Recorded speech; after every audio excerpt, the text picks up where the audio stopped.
Terima kasih kerana menonton dan memilih channel ini. Sila tekan like, share dan subscribe agar anda tidak ketinggalan mengenai isu politik semasa yang kami sampaikan setiap masa. Terima kasih.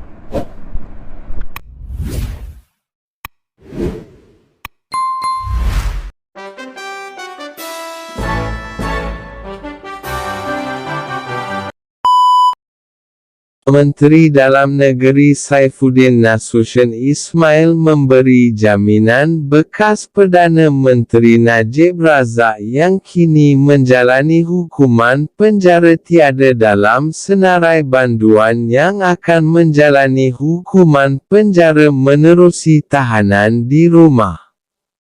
Menteri itu memberitahu politik semasa bahawa program pelepasan banduan secara berlesen PBSL hanya menyenaraikan tahanan yang menjalani hukuman penjara kurang dari 4 tahun, warga emas, wanita hamil dan orang kurang upaya OKU. Najib tak masuk senarai itu. KDN nak buat untuk yang penjara 4 tahun dan warga emas, ibu mengandung dan OKU, katanya. Terdahulu, politik semasa melaporkan KDN bersetuju secara prinsip untuk inisiatif tersebut bertujuan mengurangkan kesesakan di penjara, bukan untuk disalahgunakan oleh pemimpin yang disabitkan kesalahan. Saifuddin juga menolak dakwaan dasar tahanan rumah bertujuan untuk membolehkan Najib menjalani baki tempoh hukuman penjara dengan selesa, menyifatkannya sebagai berniat jahat.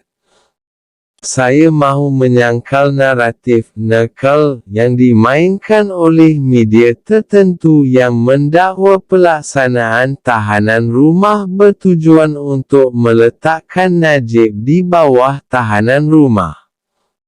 Ia sangat nakal sehingga mereka tidak dapat melihat perspektif mengurangkan kesesakan penjara.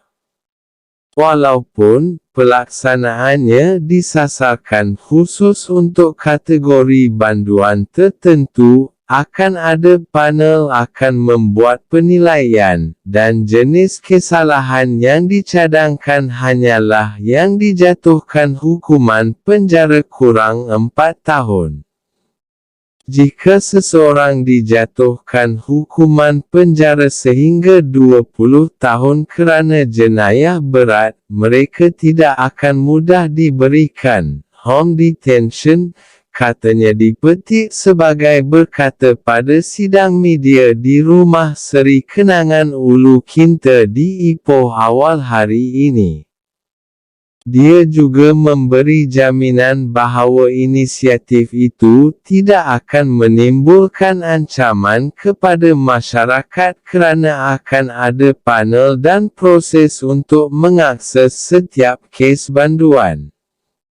Awal hari ini, NGO Projek Kestabilan dan Accountability untuk Malaysia, Projek Sama, menyoal Putrajaya sekiranya tahanan dalam rumah boleh menjadi satu keistimewaan atau lorong keutamaan untuk penjenayah berkuasa, atau lebih teruk, disalahgunakan sebagai cip tawar-menawar dalam perjanjian politik.